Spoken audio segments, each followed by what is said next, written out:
ورحمۃ اللہ وبرکاتہ۔ الحمد للہ رب العالمین، والصلاة والسلام علی سید الانبیاء والمرسلین، اما بعد۔ اعوذ باللہ السمیع العلیم من الشیطان الرجیم، بسم اللہ الرحمن الرحیم۔ وَلْتَكُن مِّنكُمْ أُمَّةٌ يَدْعُونَ إِلَى الْخَيْرِ وَيَأْمُرُونَ بِالْمَعْرُوفِ وَيَنْهَوْنَ عَنِ الْمُنكَرِ وَأُولَٰئِكَ هُمُ الْمُفْلِحُونَ۔ حاضرین مجلس، دینی و ملی بھائیوں، بزرگوں، دوستوں، اللہ رب العالمین کا بہت بڑا احسان ہے کہ ہم سب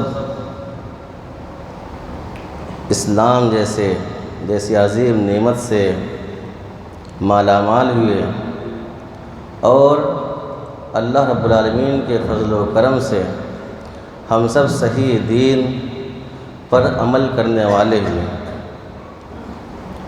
میرے بھائیوں، یہ وہ وقت نہیں کہ جو میں بہت لمبی چوڑی باتیں بیان کروں۔ ہم لوگوں کے لیے خوشی کی بات یہ ہے کہ ہم لوگوں کے ساتھ شیخ جنید مکی حفظہ اللہ کے ادارے سے ایک وفد کی شکل میں وہاں سے ہم لوگ بھٹکل اور رائے درگ کے دورے پر نکلے ہوئے ہیں، جس میں ہمارے ساتھ ملک کی ایک عظیم شخصیت، جماعت کے مایہ ناز خطیب، جو کہ محتاج تعارف نہیں، جس کا نام نامی اسم گرامی فضیلت الشیخ محمد جرجیس سراجی اٹاوی، وہ بھی اس وفد میں شامل ہیں اور کرناٹک کے دورے میں ہیں۔ اور علاقے کے لوگ جہاں بھی وہ جا رہے ہیں، وہاں کے لوگ ان سے والہانہ انداز میں مل بھی رہے ہیں اور کچھ دین کی باتیں سننے کے خواہاں بھی ہیں۔ آج کا یہ پروگرام اسی تعلق سے رکھا گیا ہے۔ میں شیخ کو دعوت خطاب دیتا ہوں کہ وہ آئیں اور ہم جمیع مسلمانوں کو اپنے پرمغز خطاب سے مستفید کریں۔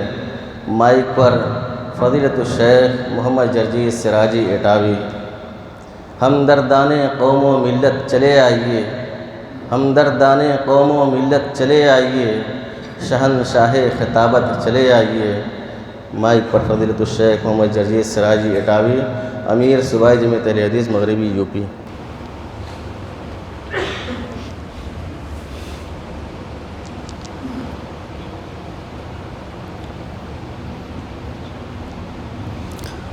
السلام علیکم ورحمۃ اللہ وبرکاتہ۔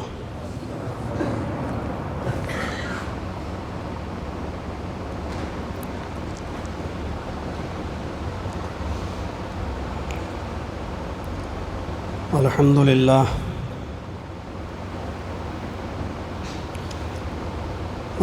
للہ نحمده ونستعینه ونستغفره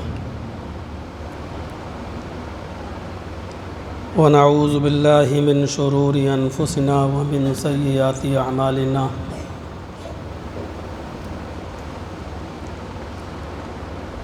من يهده اللہ فلا مضل له ومن يضلله فلا هادي له، وأشهد أن لا إله إلا الله وحده لا شريك له، وأشهد أن محمدًا عبده ورسوله، أما بعد، فإن خير الحديث كتاب الله، وخير الهدي هدي محمد صلى الله عليه وسلم،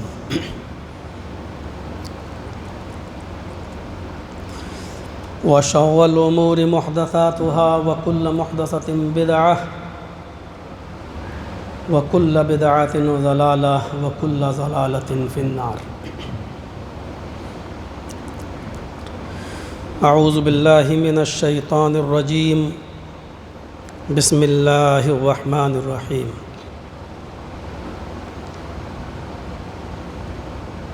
يا أيها الذين آمنوا أطيعوا الله وأطيعوا الرسول وأولي الأمر منكم فإن تنازعتم في شيء فردوه إلى الله والرسول رب اشرح لي صدري ويسر لي أمري واحلل عقدة من لساني يفقهوا قولي.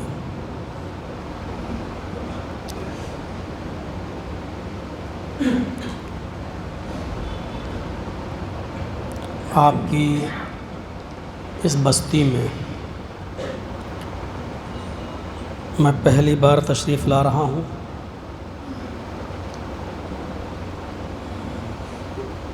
بھٹکل اور اس کے اطراف میں بھی یہ میری پہلی آمد ہو رہی ہے.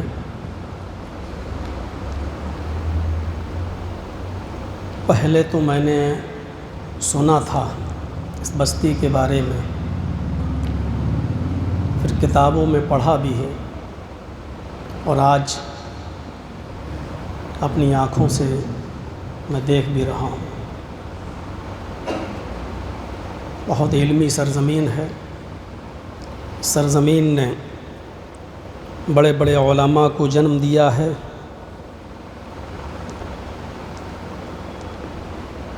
ہم دعا کرتے ہیں الہ العالمین سے کہ الہ العالمین ہمیں ان کی جد و جہد اور کوششوں سے جو دعوت و تبلیغ کا فریضہ انہوں نے انجام دیا تھا، جو کتابی شکل میں ہو، تحریری شکل میں ہو، یا تقریری شکل میں، یا اداروں کی شکل میں ہو، یا جس بھی شکل میں ہو، اللہ ہمیں اس سے پوری طریقے سے مستفیض ہونے کی توفیق عطا فرمائے.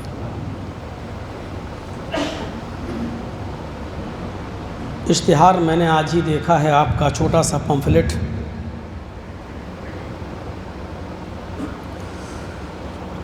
اس میں موضوع کی طرف اشارہ کیا گیا ہے، منہج سلف ہی کیوں. موضوع بہت حساس ہے اور اس موضوع پر گفتگو ہونی بھی چاہیے. یوٹیوب وغیرہ پر آپ اگر سرچ کریں گے تو اس موضوع پر 2 ڈھائی 3 گھنٹے کی تقریر ہماری آپ کو مل جائے گی. میں 5-6 سال پہلے اپنے پڑوسی ملک میں بھی گیا تھا. دعوت وہاں سے آئی تھی اور ادھر بھی مجھے یہ موضوع دیا گیا تھا. بہت سے لوگ اس موضوع کو بہت ہوشیاری سے اور دانائی کے ساتھ سننے کی کوشش کرتے ہیں، اور بہت سے افراد ایسے ہیں جو اس موضوع کو سنتے ہوئے بہک بھی جاتے ہیں.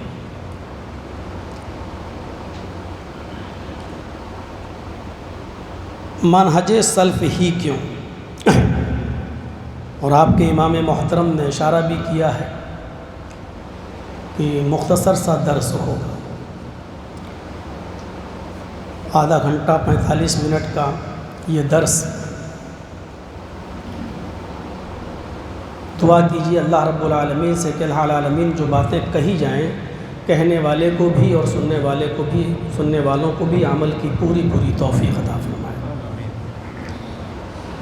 منہج سلف ہی کیوں، اس سے پہلے ہمیں یہ سمجھنا پڑے گا کہ سلفیت کیا ہے. ہم سلفیت سے ہی جب آشنا نہ ہوں تو منہج سلف کو ہم کیا سمجھیں گے.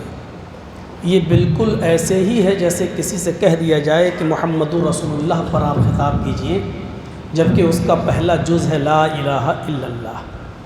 جو شخص لا الہ الا اللہ کو نہیں سمجھ سکا وہ پھر محمد رسول اللہ کو کیا سمجھے گا. پہلے سلفیت کو سمجھنا چاہیے کہ سلفیت کیا ہے، اس کے بعد آتا ہے کہ منہج سلف کیا ہے اور منہج سلف کیوں ضروری ہے ہمارے لیے، ہم مسلمانوں کے لیے. قرآن کریم کی جو آیت کریمہ میں نے آپ کے سامنے پڑھی ہے، اس آیت کریمہ کے اندر اللہ رب العالمین نے فرمایا کہ یا ایھا الذین آمنوا اطیعوا اللہ واطیعوا الرسول واولی الامر منکم۔ مسلمانوں، اے ایمان لانے والوں، تم اطاعت کرو اللہ کی اور اطاعت کرو رسول کی۔ اور آگے کہا کہ وَأُولِي الْأَمْرِ مِنْكُمْ، جو تم میں صاحب امر ہوں ان کی بھی اطاعت کیجیے، اپنے امراء کی، اپنے امیروں کی بھی اطاعت کیجیے۔ لیکن ایک چیز پر غور کیجیے گا، ایک نقطے پر غور کیجیے گا، اللہ رب العالمین نے جہاں وَأُولِي الْأَمْرِ مِنْكُمْ کہا ہے وہاں لفظ اطیعوا نہیں کہا ہے۔ اللہ کی اطاعت کہا ہے تو وہاں اطیعوا کے ساتھ، رسول کی اطاعت کا حکم دیا ہے تو اطیعوا کے ساتھ، اطیعوا اللہ و اطیعوا الرسول، اور اس کے بعد میں یہ نہیں کہا کہ وَأَطِيعُوا أُولِي الْأَمْرِ مِنْكُمْ، بلکہ صرف واو عاطفہ سے کام چلایا ہے، وَأُولِي الْأَمْرِ مِنْكُمْ۔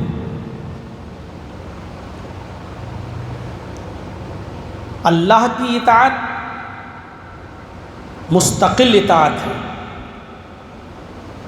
اور رسول کی اطاعت بھی مستقل اطاعت ہے۔ اگر کتاب اللہ اور سنت رسول سے ہمیں کچھ نصوص مل رہے ہیں تو ان نصوص کے ہوتے ہوئے پھر ہم کہیں دوسری طرف دیکھنے کا حق نہیں رکھتے ہیں، یہ مستقل اطاعت ہے۔ اور اس کے بعد کہا وَأُولِي الْأَمْرِ مِنْكُمْ، تم صاحب امر کی، حکمرانوں کی، امیروں کی بھی اطاعت کر سکتے ہو، کرنا چاہیے، لیکن ان کی اطاعت مستقل نہیں ہے بلکہ وہ مشروط ہے۔ اگر آپ کو کوئی امیر حکم دے رہا ہے کسی چیز کا تو اس کو دیکھا جائے گا کہ اس امیر کا حکم قرآن اور حدیث کے دائرے میں ہے یا نہیں، اللہ اور اس کے رسول کے دائرے میں ہے یا نہیں، کتاب اللہ اور سنت رسول سے ہٹ کر تو نہیں ہے۔ اگر کتاب اللہ اور سنت رسول سے ہٹ کر وہ کسی اور چیز کی دعوت دے رہا ہے اور حکم دے رہا ہے تو اس کو ہم بالکل نہیں مان سکتے، پھر اس کی اطاعت وہاں نہیں کی جائے گی۔ اطاعت تو تین کی، اللہ کی اطاعت، رسول کی اطاعت جو مستقل ہے اور ہر حال میں ہے، وَأُولِي الْأَمْرِ مِنْكُمْ، اور امیر کی بھی اطاعت ہے لیکن مستقل نہیں، وہ مشروط ہے کتاب اللہ اور سنت رسول کے ساتھ۔ لیکن آگے جو بات کہی ہے وہی منہج سلف کی جان ہے۔ اللہ تبارک و تعالیٰ نے کہا فَإِن تَنَازَعْتُمْ فِي شَيْءٍ فَرُدُّوهُ إِلَى اللَّهِ وَالرَّسُولِ، اگر دین کے کسی بھی معاملے میں اختلاف ہو جائے، تنازع ہو جائے، کسی بھی معاملے میں آپس میں اختلاف اگر برپا ہو جائے، آمین زور سے بولنا چاہیے یا نہیں، رفع الیدین کرنا چاہیے یا نہیں، اگر آپ کے لیے دین کے کسی بھی مسئلے میں اگر اختلاف پیدا ہو جائے تو اس کو آپ کہاں لے جائیں گے؟ اللہ نے صرف دو ہی جگہ بتائی ہے، کیا کہا؟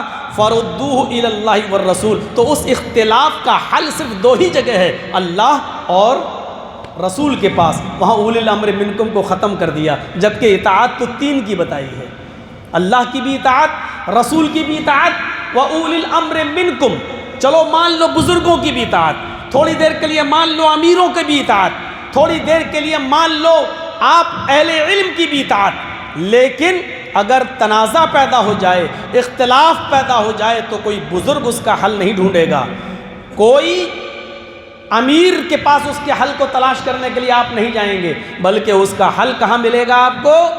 سپریم کورٹ کیا ہے آپ کی، عدالت عظمیٰ کیا ہے؟ فَرُدُّوهُ إِلَى اللَّهِ وَالرَّسُولِ، اس اختلاف کو تم اللہ اور اس کے رسول کی طرف لے جاؤ، حل یہاں ملے گا۔ اور وہاں اولی الامر منکم کو ختم کر دیا، کیونکہ وہاں اختلاف کا حل نہیں ملے گا، اختلاف کا حل یہی ہے دو جگہ۔ سلفیت یہ کہتی ہے کہ آپ سب کی عزت کیجیے، سب کا احترام کیجیے، اس لیے ہم امام ابو حنیفہ رحمۃ اللہ علیہ کا ادب و احترام کرتے ہیں، امام شافعی رحمۃ اللہ علیہ کو بھی قدر کی نظروں سے دیکھتے ہیں، امام مالک اور امام احمد ابن حنبل رحمہم اللہ کی باتوں کو بھی ہم پڑھتے ہیں، دیکھتے ہیں۔ سب کی عزت ہے ہمارے یہاں، سب کا احترام ہے ہمارے یہاں، سب کی باتوں کو ماننا بھی ہے ہمارے یہاں، لیکن اگر کسی کی بات قرآن اور حدیث سے ٹکرا جاتی ہے تو اس وقت پھر ہمارا منہج یہ کہتا ہے، منہج سلف یہ کہتا ہے کہ پھر آپ کو اللہ کی بات ماننا ہوگی اور رسول کی بات ماننا ہوگی، پھر وہ کتنی ہی بڑی کوئی ہستی کیوں نہ ہو، کتنی ہی بڑی کوئی عظیم شخصیت کیوں نہ ہو، اگر اس کی بات اللہ اور اس کے رسول سے ٹکرا رہی ہے تو پھر ہمیں اور آپ کو پھر اس کی بات کو نہیں ماننا ہے، اللہ اور اس کے رسول کی بات کو ماننا ہے۔ اس کو میں ایک دو مثالوں سے سمجھانے کی کوشش کروں گا۔ کسی چیز کی حلت و حرمت کا اختیار اللہ تبارک و تعالیٰ نے کسی نبی کو بھی نہیں دیا، جبکہ نبی اکرم سے بڑھ کر ذات کس کی ہو سکتی ہے؟ صحیح بخاری کے اندر یہ واقعہ ہے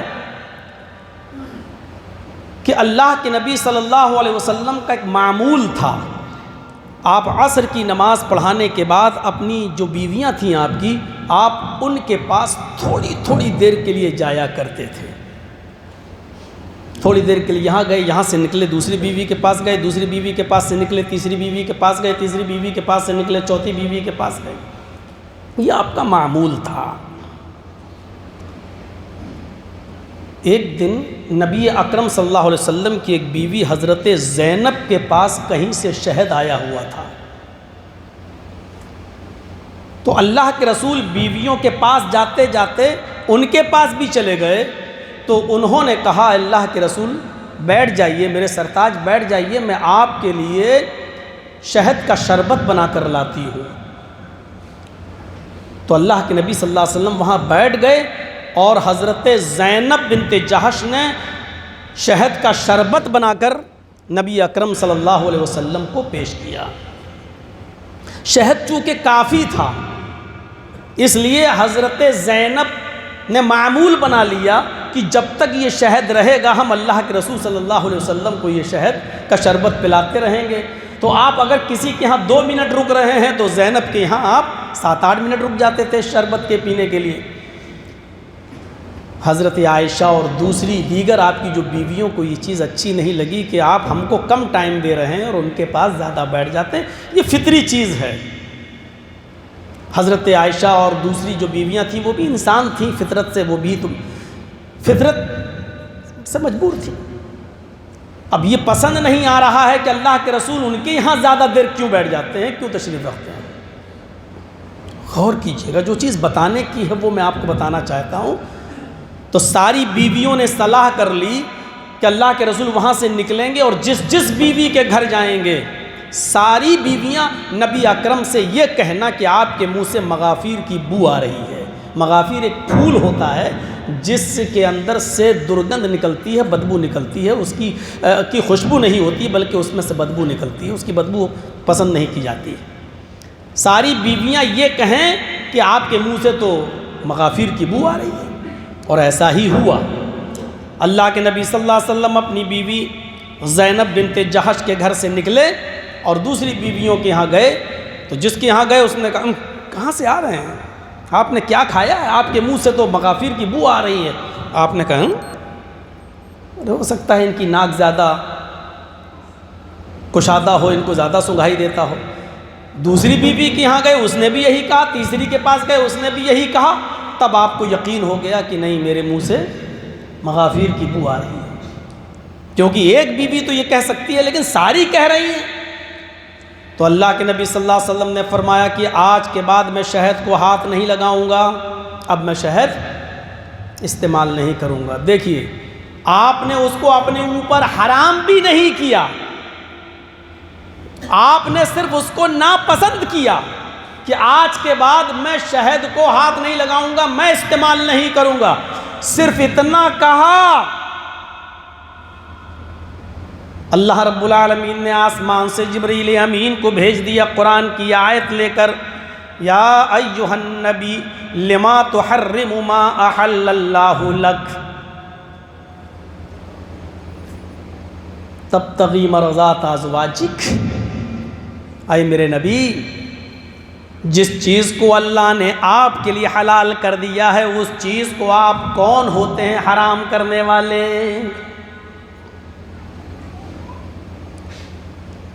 صرف نظر یہ ڈالیے آپ کہ سب سے بڑی ہستی جس کے اوپر قرآن نازل ہوتا ہے، اللہ نے صرف نماز فرض کی ہے، طریقہ محمد رسول اللہ نے بتایا ہے، لیکن اس ہستی کو بھی اللہ رب العالمین کیا فرما رہے ہیں؟ اے نبی آپ کون ہوتے ہیں؟ لما تحرم ما احل اللہ لک، جس چیز کو اللہ نے آپ کے لیے حلال کیا ہے آپ کیوں حرام کرتے ہیں اس چیز کو؟ تبتغی مرضات ازواجک، صرف یہ چاہتے ہیں کہ آپ کی بیویاں آپ سے خوش ہو جائیں، آپ اپنی بیویوں کو خوش کرنے کے لیے ایسا کر رہے ہیں؟ نہیں، منہج سلف کو سمجھنے کی کوشش کیجیے آپ۔ شریعت کے اندر کوئی مسئلہ بدلنے کا اختیار، حلال کو حرام اور حرام کو حلال کرنے کا اختیار اللہ تبارک و تعالیٰ نے اپنے نبی جناب محمد رسول اللہ صلی اللہ علیہ وسلم کو نہیں دیا، تو ہم جیسے ملا اور مولویوں کو یہ اختیار کہاں سے حاصل ہو جائے گا کہ ہم جب چاہیں دین کو اپنے حساب سے موڑ دیں اور مروڑ دیں اور جب چاہیں ہم پیش کر دیں؟ ہمیں اور آپ کو یہ اختیار کیسے مل سکتا ہے؟ نبی اکرم صلی اللہ علیہ وسلم کو اللہ تبارک و تعالیٰ نے ایک وارننگ سی دے دی استفہام کے ساتھ، لما تحرم ما احل اللہ لک، کیوں حرام کر رہے ہیں آپ اس چیز کو جس کو اللہ نے آپ کے لیے حلال کیا ہے؟ اور پھر یہ بھی کہا کہ آپ بیویاں آپ کی اتنی چہیتی ہو گئی ہیں اور آپ کی نظر میں اتنی محبوب ہو گئی ہیں کہ اپنی بیویوں کو خوش کرنے کے لیے آپ ایسا کر رہے ہیں کہ اللہ کی حلال کردہ چیز کو اپنے اوپر ناپسند کر رہے ہیں؟ نہیں، تبتغی مرضات ازواجک، کہ اپنی بیویوں کو خوش کرنے کے لیے؟ کسی کو بھی خوش کرنے کے لیے شریعت کا مسئلہ نہیں بدلا جا سکتا ہے۔ کتنے لوگ ایسے ہیں جو چاہتے ہیں کہ لوگ میرے حساب سے بولیں؟ مجھے اس لائن میں 20 سال سے زیادہ کی زندگی ہو چکی ہے میری، میں نے بڑے بڑے عروج و زوال دیکھے، نشیب و فراز دیکھے، بڑے بڑے ڈینجر اور خطرناک علاقے بھی میں نے دیکھے، بہت ایک 25 20 22 سال کی زندگی تقریری دنیا میں، خطابتی میدان میں ایک لمبی زندگی ہوتی ہے میرے بھائیوں۔ میں نے بڑا اتار و چڑھاؤ دیکھا ہے، ایسے ایسے لوگوں کو دیکھا ہے جو چاہتے ہیں کہ جو بھی ہو تو میرے حساب سے بولا جائے۔ جلسہ کرانے کا مقصد ہی یہی ہوتا ہے۔ تو یہ نبی اکرم صلی اللہ علیہ وسلم کے بارے میں جو اللہ نے جو کہا، یہاں سے سمجھنے کی کوشش کیجئے کہ منہج سلف کیا ہے، سلفیت کیا ہے۔ سلفیت کا مختصر تعارف یہ کہ سب کی عزت ہوگی، لیکن بات اگر قرآن و حدیث سے کسی کی ٹکرا رہی ہے تو پھر قرآن و حدیث کے علاوہ پھر کسی کی بات نہیں مانی جائے گی، وہ کتنی ہی عظیم شخصیت ہو۔ آئیے میں آپ کو ایک اور واقعے کی طرف لے کے چلتا ہوں۔ تحفۃ الاحوذی کے اندر یہ واقعہ علامہ عبد الرحمن مبارک پوری رحمۃ اللہ علیہ نے بہت تفصیل کے ساتھ پیش کیا ہے۔ حضرت عمر فاروق رضی اللہ تعالی عنہ نے ایک بار ممبر پر خطبہ دیا، ممبر رسول پر کھڑے ہو کر خطبہ دیا، اور اس خطبے کے اندر فرمایا، دیکھیے شخصیت کون ہے؟ حضرت عمر فاروق۔ حضرت عمر فاروق اس خطبے کے اندر کیا کہہ رہے ہیں؟ لوگوں، آج کے بعد کوئی بھی شخص مہر کے اندر اپنی بیوی کو 400 درہم سے زیادہ نہیں دے سکتا ہے، کیونکہ میں نے دیکھا نبی اکرم صلی اللہ علیہ وسلم نے اپنی بیویوں اور اپنی بیٹیوں کو کہ مہر میں 400 درہم سے زیادہ کا مہر متعین نہیں کیا، نہیں رکھا۔ 400 درہم سے زیادہ کوئی بھی شخص اپنی بیوی کو مہر نہیں دے گا۔ اسی خطبے میں ایک لفظ کا اور اضافہ کرتے ہوئے مزید ایک چیز فرمائی حضرت عمر ابن خطاب رضی اللہ تعالیٰ عنہ نے، خلیفہ ثانی نے، کہ اگر کوئی شخص 400 درہم سے زیادہ کا اگر مہر دے گا تو زائد مہر میں اس سے چھین لوں گا جو اپنی بیوی کو دے گا، زائد مہر میں لے کر اس کو بیت المال میں جمع کر دوں گا جو غریبوں اور مسکینوں کے کام آئے گا۔ علامہ عبد الرحمن مبارک پوری جیسی شخصیت ترمذی کی شرح تحفۃ الاحوذی کے اندر اس واقعے کو نقل کر رہی ہے۔ حضرت عمر فاروق فرماتے ہیں کہ 400 درہم سے زیادہ کسی کو مہر کی اجازت نہیں۔ اللہ کے رسول کی بیویوں کا اور آپ کی بیٹیوں کا مہر 400 درہم سے زیادہ نہیں تھا۔ مزید یہ کہ اگر کوئی بھی 400 درہم سے زیادہ دے گا تو جو زیادہ مہر ہوگا وہ لے لیا جائے گا، اس سے چھین لیا جائے گا اور اس کو بیت المال کے اندر جمع کر دیا جائے گا۔ خطبہ ختم، نماز پڑھائی حضرت عمر فاروق رضی اللہ تعالیٰ عنہ نے، اور نماز جمعہ پڑھانے کے بعد جب سلام پھیر کر فارغ ہوتے ہیں تو ایک عورت آئی۔ پتہ یہ چلا کہ اس حضرت عمر فاروق کے شروع زمانے میں عورتوں پر مسجدوں پر میں جانے پر بھی پابندی نہیں تھی۔ حضرت عمر فاروق کے پاس وہیں مسجد میں ایک عورت آئی اور کہنے لگی، امیر المومنین آپ کون ہوتے ہیں روکنے والے؟ اگر کسی کا شوہر کسی کو 400 درہم سے زیادہ مہر دینا چاہتا ہے تو آپ چھیننے کا ادھیکار کہاں سے پا گئے؟ آپ لینے کا حق کہاں سے رکھتے ہیں؟ کیا آپ نے قرآن نہیں پڑھا؟ ایک عورت کہہ رہی ہے کیا آپ نے قرآن نہیں پڑھا؟ اللہ رب العالمین قرآن کریم کے اندر فرما رہا ہے وَمَا أُوتِيتُمْ إِحْدَاهُنَّ قِنْطَارًا فَلَا تَأْخُذُوا مِنْهُ شَيْئًا۔ اگر کوئی شخص اپنی بیوی کو ڈھیر سارا مال دینا چاہے، مہر میں ڈھیر سارا، بہت سارا مال اگر اس کو مہر میں دینا چاہے، فَلَا تَأْخُذُوا مِنْهُ شَيْئًا، تو تم اس میں سے کچھ بھی لینے کا حق نہیں رکھتے۔ تم میں سے کوئی بھی اس کو کچھ بھی نہیں لے سکتا، شیئن تھوڑا سا بھی نہیں لے سکتا اس میں سے۔ نقلہ استعمال ہوا قرآن میں، فَلَا تَأْخُذُوا مِنْهُ شَيْئًا، تھوڑا سا بھی مال لینے کا حق نہیں رکھتے ہیں۔ جب اللہ یہ کہہ رہا ہے کہ تمہارا شوہر اگر اپنی بیویوں کو بہت زیادہ مال بھی اگر دینا چاہے مہر میں تو تم کچھ نہیں لے سکتے ہو، تھوڑا سا بھی لینے کا اختیار نہیں رکھتے، پھر آپ کیسے کہہ رہے ہیں کہ زائد مال میں چھین لوں گا اور بیت المال میں جمع کر دوں گا؟ حضرت عمر فاروق نے اس عورت کی گفتگو کو سنا، وہاں بیٹھے ہوئے کسی صحابی سے پوچھا کیا یہ عورت جو قرآن کی آیت پڑھ رہی ہے، کیا یہ قرآن میں یہ آیت موجود ہے؟ کیا یہ قرآن کے اندر ہے؟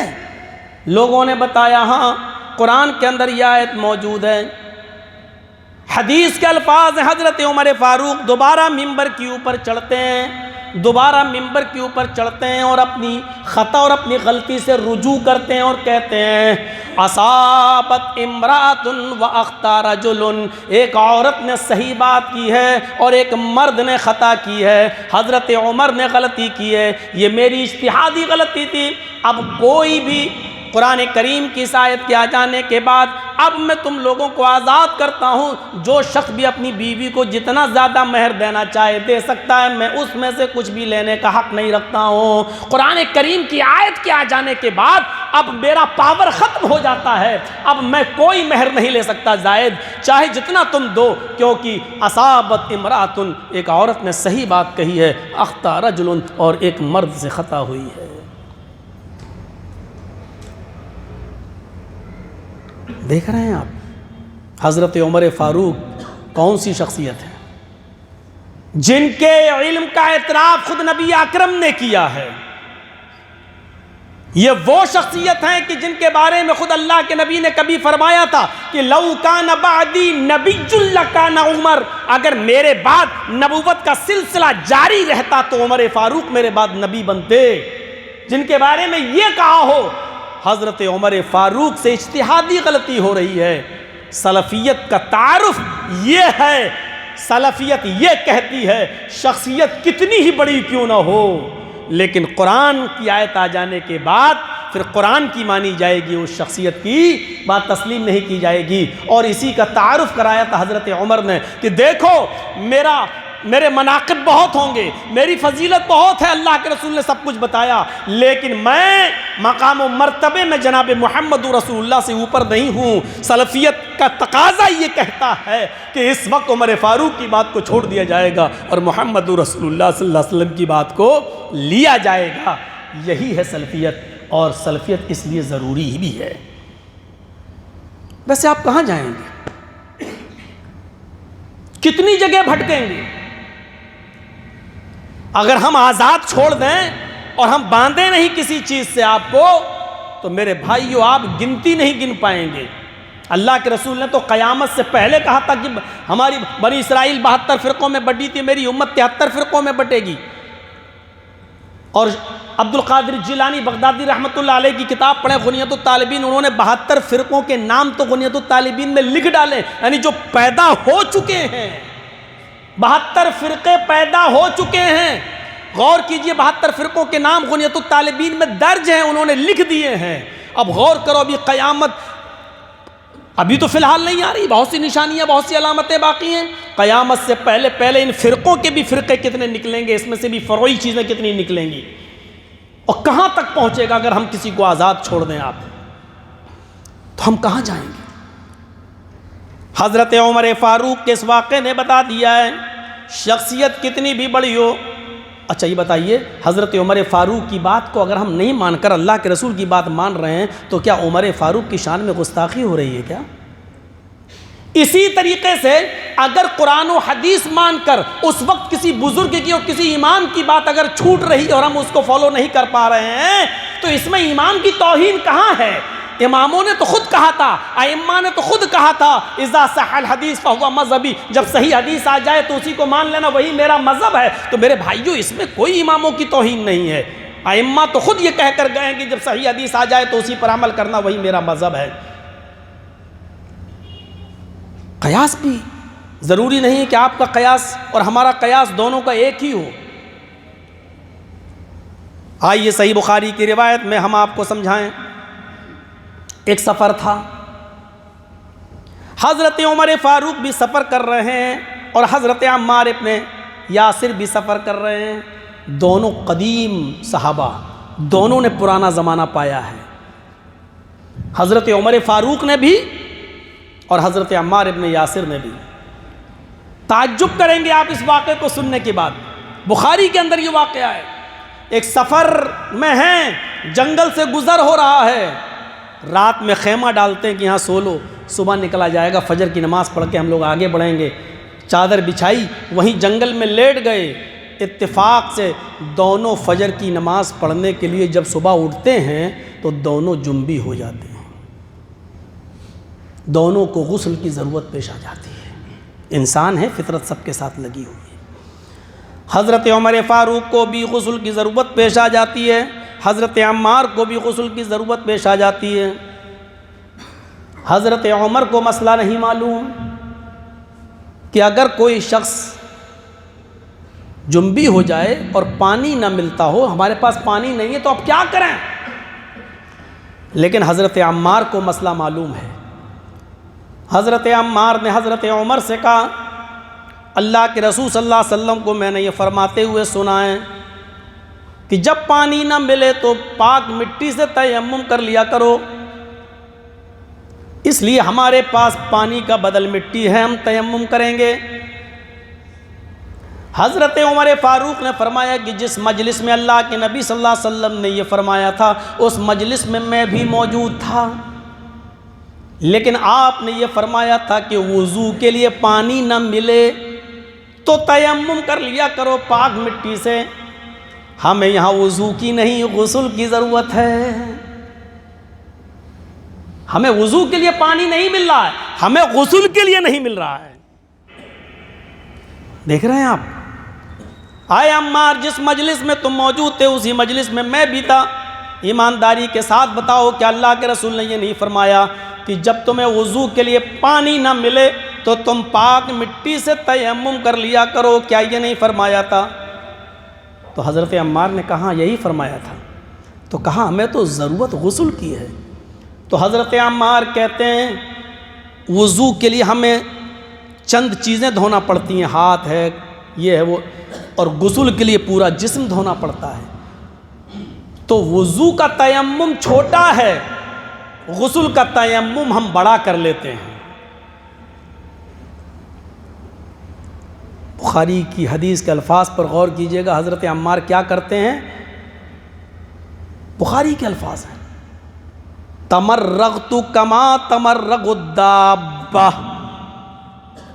حضرت عمار مٹی پر ایسے لوٹتے ہیں جیسے چوپایا زمین پر لوٹتا ہے کر کے. جیسے آپ نے دیکھا ہوگا چار پیرے والا گھوڑا وڑا دیکھا ہوگا آپ نے, مٹی پر کبھی کبھی پورے جسم کو مٹی پر انہوں نے اپنے جسم کو لٹا لیا اور انہوں نے نماز پڑھ لی فجر کی. حضرت عمر فاروق نے کہا نا, میں نے تو ایسا کبھی اللہ کے رسول کو کرتے ہوئے نہیں دیکھا. ہاں یہ تو نئی چیز ہو جائے گی, میں ایسا نہیں کروں گا. دیکھیے دونوں جلیل القدر صحابہ اور دونوں قدامت قدیم صحابی, دونوں نے اپنی اپنی عقل دوڑائی. مسئلہ معلوم ہے عمار کو, لیکن وہ وضو کا مسئلہ ہے, غسل کا نہیں. حضرت عمر فاروق کہہ رہے ہیں اگر وضو کے لیے پانی نہیں ہوتا تو میں ایسا کر لیتا, لیکن ہمارے لیے تو غسل کے لیے پانی نہیں ہے. غسل میں ہم ایسے کیسے کر لیں کہ پورے جسم کو ہم مٹی پہ لٹا لیں؟ نہیں نہیں, ہم ایسا نہیں کریں گے. حضرت عمر نے نماز مؤخر کر دی, نہیں پڑھی. جب نکلیں گے, سورج نکلے گا, باہر جائیں گے, جب پانی ملے گا, جب پانی ملے گا اسی وقت غسل کریں گے اور اسی وقت ہم نماز پڑھ لیں گے. حضرت عمار نے نماز پڑھ لی. حضرت عمر فاروق نے پانی کے انتظار تک نماز کو مؤخر کر دیا. بہرحال بعد میں انہوں نے بھی پڑھ لی. پانی جب مل گیا وضو غسل کر کے سفر ختم ہوا, اللہ کے رسول کے پاس آئے. اب سپریم کورٹ تو وہی ہے, میرا عمل صحیح تھا یا آپ کا؟ بھائی ہم لوگ تو نبی کے فالوورز ہیں, نبی تو نہیں ہے نا.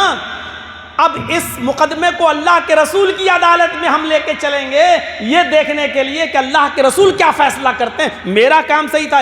حضرت عمار سمجھ رہے تھے میں صحیح ہوں, میں حق پر ہوں, اللہ کے رسول میری تائید کریں گے, اور حضرت عمر سمجھ رہے تھے کہ نہیں میری تائید کریں گے, کیونکہ ایسا تو میں نے کبھی کسی کو کرتے ہوئے دیکھا ہی نہیں ہے. دونوں نے اپنا اپنا قیاس دوڑایا. اللہ کے رسول صلی اللہ علیہ وسلم کے پاس دونوں آئے اور دونوں نے اپنا اپنا منظر پیش کیا کہ میں نے ایسا کیا. حضرت عمر کہتے ہیں میں نے نماز ہی نہیں پڑھی. اللہ کے نبی مسکرائے اور آپ نے فرمایا تم دونوں نے غلط کیا. قیاس دیکھ رہے ہیں آپ؟ اے عمار, تم نے اپنے آپ کو جو چوپایوں کی طرح زمین پر لوٹایا ہے یہ بھی غلط, اور اے عمر تم نے نماز نہیں پڑھی, چھوڑ دی, مؤخر کر دی, یہ بھی غلط. فرمایا کہ تم دونوں کے لیے وہی کافی تھا. یکفیک ہاکذا, وہی وضو جو تیمم وضو کا ہے وہی غسل کا ہے. جو تیمم وضو کا ہے وہی تمہارے لیے یکفیک ہاکذا, تمہیں وہی کافی کر جاتا. یعنی دونوں ہاتھوں کو زمین پر مارتے اور اس کو پھونکتے اور چہرے پہ مل لیتے, دائیں ہاتھ کی ہتھیلی کو بائیں ہاتھ کی پشت پر اور بائیں ہاتھ کی ہتھیلی کو دائیں ہاتھ کی پشت پر, ایک ضربہ. یہی تیمم کا, یہی غسل کا بھی وضو ہے, یہی وضو کا بھی تیمم ہے اور یہی غسل کا بھی تیمم ہے. تمہارے لیے اتنا کافی تھا. پورے جسم کو تم نے جو لوٹایا ہے جانور کی طرح یہ بھی غلط, اور اے عمر تم نے نماز کو ترک کر دیا غسل کے انتظار میں, پانی کے انتظار میں, یہ بھی غلط. تو میرے پیارے ساتھیوں, اس لیے منہج سلف ضروری ہے, اس لیے ضروری ہے, اور سلفیت کا تقاضا یہ ہے کہ ہم حضرت عمر فاروق کی بھی عزت کرتے ہیں, حضرت عمار ابن یاسر کی بھی عزت کرتے ہیں، لیکن اب حضرت عمار ابن یاسر کا فعل ہم نہیں مانیں گے، اور حضرت عمر نے جو کیا ہم اس کو بھی نہیں مانیں گے۔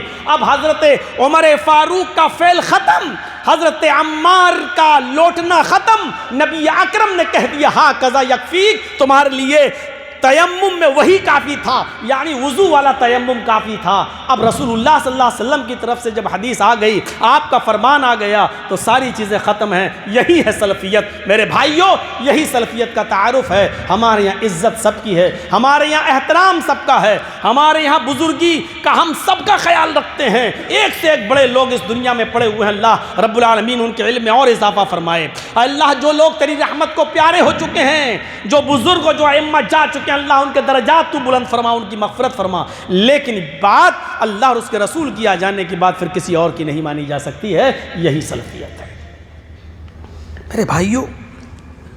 میں جانتا ہوں درس مختصر ہوتا ہے، لیکن جب یہ بات آئی ہے تو ایک چیز اور میں آپ کو سنا دوں، آپ کو کہ بہت کام میں آئے گی۔ ایک فقہی مسئلہ ہے، اس کو بھی سمجھتے چلیے، بہت کام آئے گا۔ دودھ پلانے کی جو مدت ہے قرآن کریم کے اندر، وہ 2 سال ہے۔ والوالدات یرضعن اولادہن حولین کاملین، مائیں اپنے بچوں کو دودھ پلائیں مکمل 2 سال۔ حولین کافی تھا، تسنیہ ہے 2 سال، اپنا معنی بتانے میں کسی دوسرے کا محتاج بھی نہیں ہے۔ حولین کا لفظ بتا رہا ہے کہ 2 سال مائیں دودھ پلائیں، لیکن کاملین اس کی تاکید کے طور پر لایا مکمل۔ اس کا مطلب یہ ہے کہ 2 سال سے کم تو پلایا جا سکتا ہے، لیکن 2 سال سے زیادہ دودھ نہیں پلایا جا سکتا ہے، یہ قرآن کہہ رہا ہے۔ تو مائیں کتنے سال دودھ پلائیں اپنے بچوں کو؟ 2 سال۔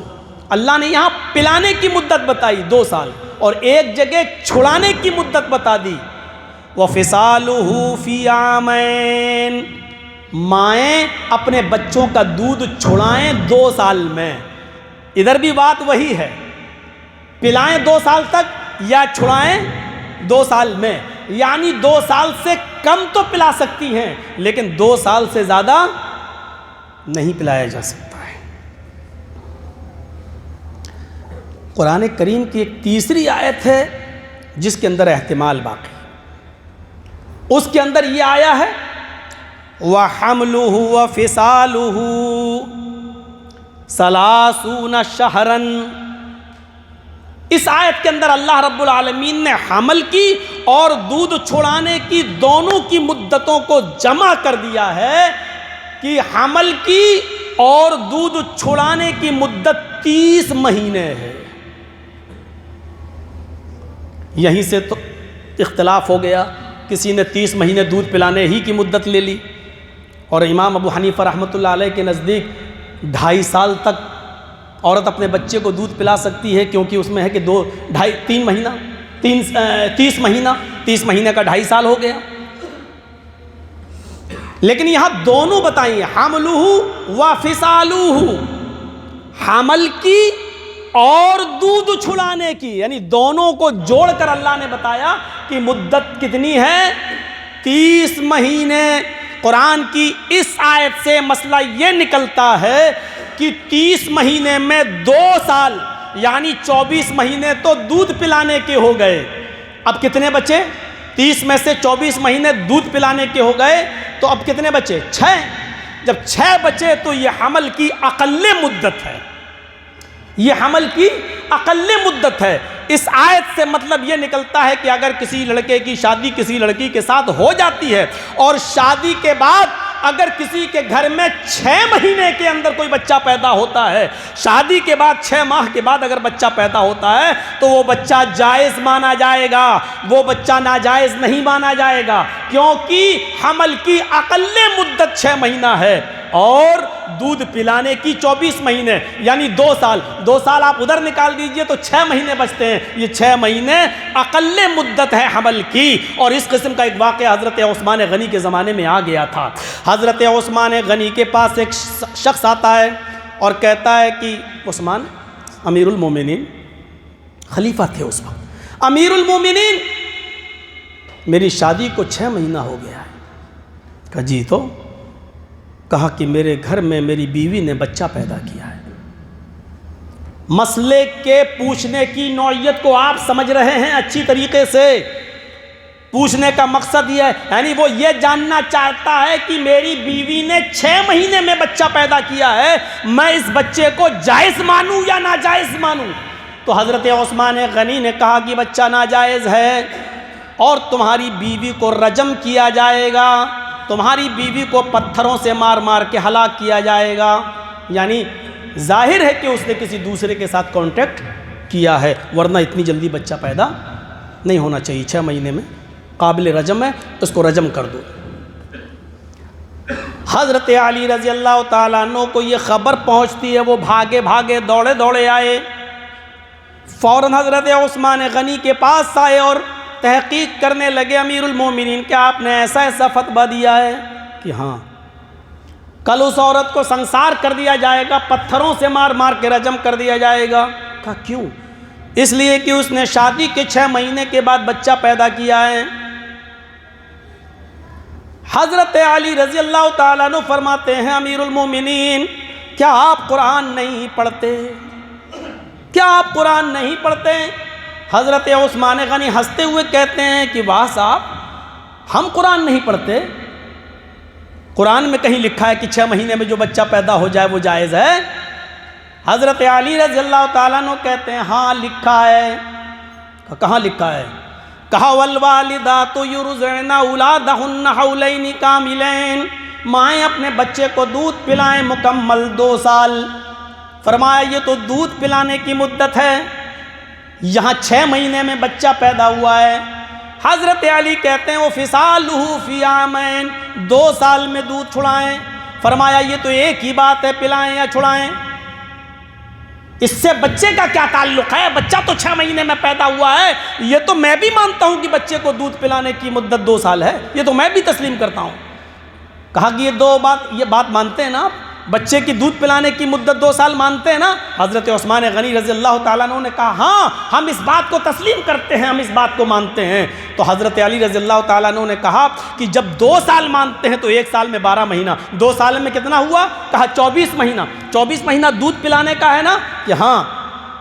پھر قرآن کریم کی تیسری آیت وَحَمْلُهُ وَفِصَالُهُ 30 شَهْرًا، اللہ نے فرمایا حمل کی اور دودھ چھڑانے کی مدت 30 مہینے، واو کے ساتھ، حمل کی اور دودھ چھڑانے کی یہ مدت 30 مہینے.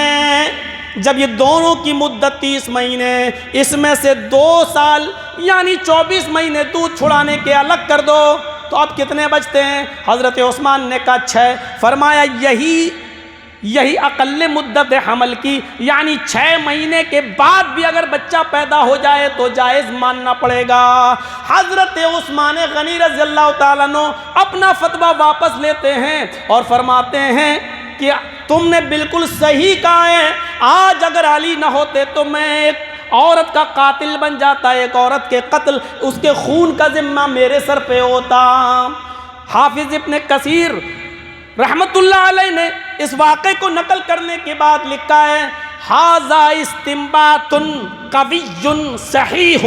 حضرت علی کا اس آیت سے یہ استنباط کرنا اس سے زیادہ قوی اور اس سے زیادہ صحیح کوئی استنباط ہو ہی نہیں سکتا ہے. حضرت عثمان غنی رضی اللہ تعالیٰ عنہ نے اپنا فتویٰ واپس لے لیا اور رجم کا حکم واپس لے لیا. میں کہنا یہ چاہتا ہوں، میں تو ابھی صحابہ کرام ہی کے بارے میں بتا رہا ہوں، ابھی ائمہ کی طرف نہیں آیا، ابھی علماء کی طرف نہیں آیا، ابھی دوسرے بزرگوں کی طرف میں نہیں گیا. ابھی میں صرف یہ ذہن میں ڈالنا چاہ رہا ہوں آپ کے کہ اتنی بڑی بڑی شخصیتوں سے اجتہادی غلطیاں ہو رہی ہیں. میں ان کو یہ نہیں کہہ سکتا ہوں کہ انہوں نے جان بوجھ کر ایسا کہا، نعوذ باللہ. کسی صحابی کے بارے میں یہ عقیدہ نہیں رکھا جا سکتا ہے کہ وہ جان بوجھ کر ایسا کریں گے.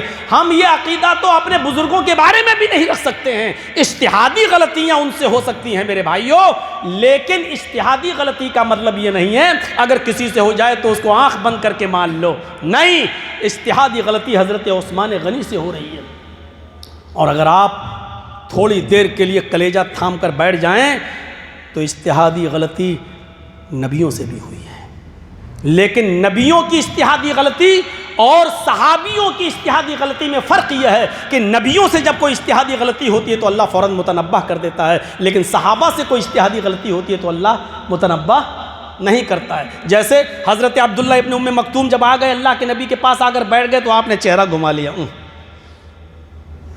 تو اللہ تعالیٰ نے فوراً ڈانٹ دیا، عبس وتولی ان جاءہ الاعمی. ایک اندھا ایک نابینا صحابی آ گیا اور آپ نے منہ پھیر لیا. ہو سکتا ہے شاید اللہ اسی کو ہدایت دے دیتا. میرے بھائیوں، اسی طریقے سے صحیح بخاری کے اندر ایک واقعہ میں آپ کو بتانے جا رہا ہوں، اس کو آپ سنیں گے تو دیکھیے. صحیح بخاری کے اندر یہ واقعہ ہے، دو عورتیں کسی سفر میں نکلیں اور دونوں کے پاس ایک ایک بچہ تھا. بس آخری بات بتا رہا ہوں، جو بہت مختصر سا خطاب ہوتا اور ہونا بھی چاہیے. دونوں عورتوں کے پاس ایک ایک بچہ تھا. بخاری شریف کی حدیث کے الفاظ ہیں، دونوں کسی جنگل سے گزر رہی تھیں اور ایک جگہ رک گئیں. جاء ذئب، بھیڑیا آیا اور بڑی عورت کے بچے کو لے گیا، اس کو پھاڑ دیا اور کھا گیا. اب دونوں عورتوں میں جھگڑا ہونے لگا. بڑی عورت کے بچے کو تو بھیڑیا کھا گیا، لیکن بڑی عورت چھوٹی عورت کے بچے کو اپنا بچہ کہنے لگی یہ بچہ میرا ہے. وہ کہتی ہے تیرا بیٹا بھیڑیا کھا گیا، میرا بچہ مجھ سے کیوں چھین رہی ہے؟ وہ کہتی ہے تیرا بیٹا بھیڑیا کھا گیا ہے، میرے بچے کو مجھ سے کیوں چھین رہی ہے؟ یہ کوئی ایرو گیرو کی کتاب میں نہیں ہے، بخاری کے اندر یہ واقعہ ہے. دونوں عورتیں اتنا لڑیں کہ مقدمہ حضرت داؤد علیہ السلام کے پاس آتا ہے. داؤد علیہ السلام نے دونوں عورتوں کی گفتگو کو سنا اور فیصلہ بڑی عورت کے حق میں کر دیا. ہوتا ہے نا کبھی کبھی ایک چرب زبان ہوتی ہے، ایک کم بولنے والی ہوتی ہے. جو چرب زبان ہوتا ہے وہ اپنے جھوٹ کو بھی اچھی طریقے سے بنا سوار کر اور اچھی طریقے سے پیش کر دیتا ہے. تو دونوں نے اپنی اپنی بات داؤد علیہ السلام کے پاس رکھی. داؤد کون ہے؟ نبی. داؤد علیہ السلام کے پاس رکھی اور داؤد علیہ السلام نے فیصلہ کس کے حق میں کر دیا؟ بڑی کے حق میں، جو غلط فیصلہ تھا، کیونکہ بڑی عورت کا بچہ تو بھیڑیا کھا گیا تھا. اجتہادی غلطی حضرت داؤد علیہ السلام سے ہوئی. حضرت داؤد علیہ السلام نے بڑی عورت کے حق میں فیصلہ کر دیا. فیصلہ کرنے کے بعد وہ تو چلے گئے، لیکن جس عورت کا بچہ تھا وہ کیسے اتنی آسانی سے مان جائے؟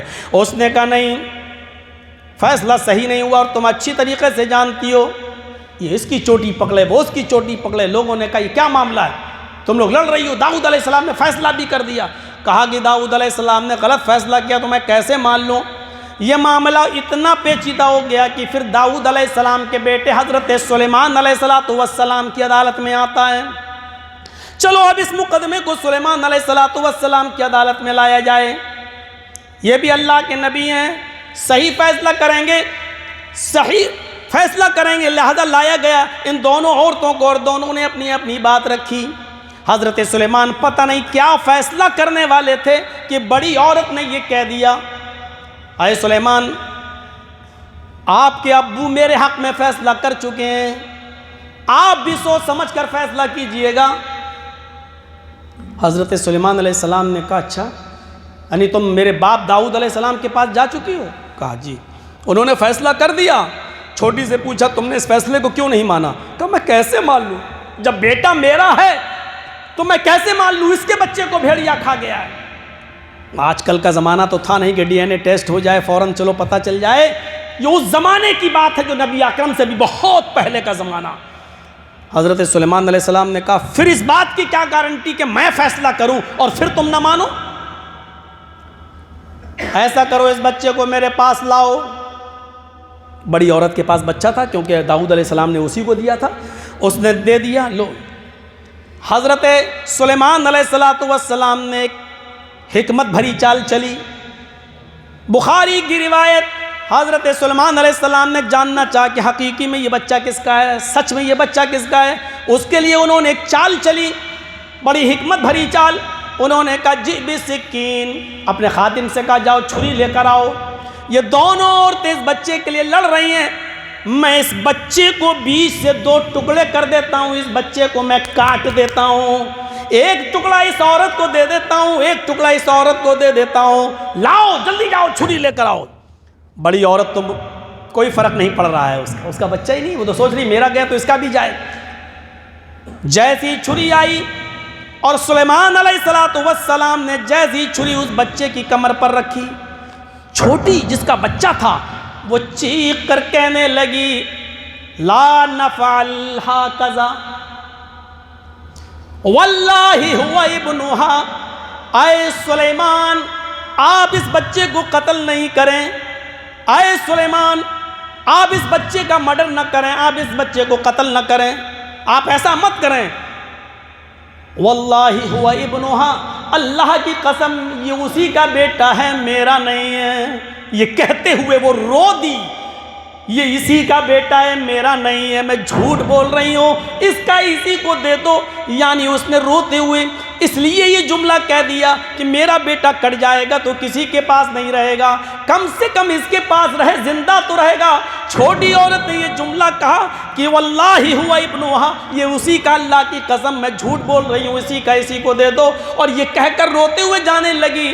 بڑی عورت بچے کو اٹھانے لگی تو حضرت سلیمان نے کہا اے عورت تو جھوٹی ہے، یہ تیرا بچہ نہیں ہے، یہ بچہ اس کا ہے، اس کی آنکھوں نے بتا دیا ہے، اس کی آنکھوں سے گرنے والے آنسوؤں نے یہ طے کر دیا ہے کہ بچہ کس کا ہے۔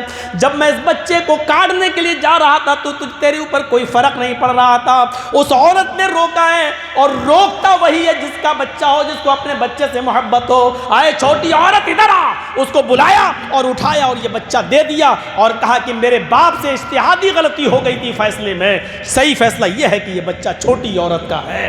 میرے پیارے ساتھیوں، انبیاء سے بھی اجتہادی غلطی ہو رہی ہے، کیونکہ وحی نہیں آئی تھی، اور وحی آنے کے بعد فیصلہ صحیح ہوتا ہے۔ میرے پیارے ساتھیوں، خود اللہ کے رسول نے 2 مسلمان صحابہ کے جھگڑے میں کہا تھا کہ اگر یہ زمین کا ٹکڑا میں تمہیں دے دوں چرب زبانی کی وجہ سے، تمہاری دلیلیں سن کر، اور اگر یہ اس کا ہوا، حقیقت میں اس کا ہوا، فمن قضیت بحق مسلم فانما ہی قطعۃ من النار، اگر میرا فیصلہ غلط ہو گیا اور اس کی زمین اگر میں تمہیں دے دوں تمہاری دلیلیں سننے کے بعد، تو یاد رکھنا زمین کے مالک تو تم رہو گے، لیکن میں تمہیں زمین نہیں دے رہا ہوں، بلکہ زمین کا ٹکڑا نہیں بلکہ جہنم کا ٹکڑا دے رہا ہوں۔ تم رہو گے تو جہنم میں، کھاؤ گے تو جہنم میں، رہو گے تو جہنم میں، اور موت آئی اسی ٹکڑے میں، تم مرو گے تو جہنم میں۔ تو میرے پیارے ساتھیوں، یہ دلائل ہمیں یہ بتلا رہے ہیں کہ بزرگوں کا ادب ہونا چاہیے، احترام ہونا چاہیے، ان کی عزت ہونی چاہیے، لیکن بات جب قرآن اور حدیث کی آ جائے تو پھر تسلیم اسی کو کیا جائے، اور کسی کی بات بھی اگر ٹکرا جائے تو قرآن و حدیث کے ہوتے ہوئے پھر اس کی بات کو اتنی اہمیت نہیں دی جائے گی۔ ان کو کے لیے دعا کی جائے گی اللہ ان سے اجتہادی غلطی ہو گئی تو ان کو معاف فرما، ان کے درجات کو بلند فرما۔ ہم اللہ سے دعا کرتے ہیں کہ الہ العالمین ہماری خطاؤں کو معاف فرما دے، ہمارے گناہوں کو بخش دے۔ الہ العالمین ہمیں منہج سلف کو سمجھنے کی توفیق عطا فرما، سلفیت کو سمجھنے کی توفیق عطا فرما۔ الہ العالمین جب تک تو ہمیں زندہ رکھ، اسلام پہ زندہ رکھنا، اور جب ہمارا خاتمہ ہو تو ایمان پر ہمارا خاتمہ فرمانا۔ وما علینا الا البلاغ المبین، وآخر دعوانا ان الحمد للہ رب العالمین۔ السلام علیکم ورحمۃ اللہ وبرکاتہ۔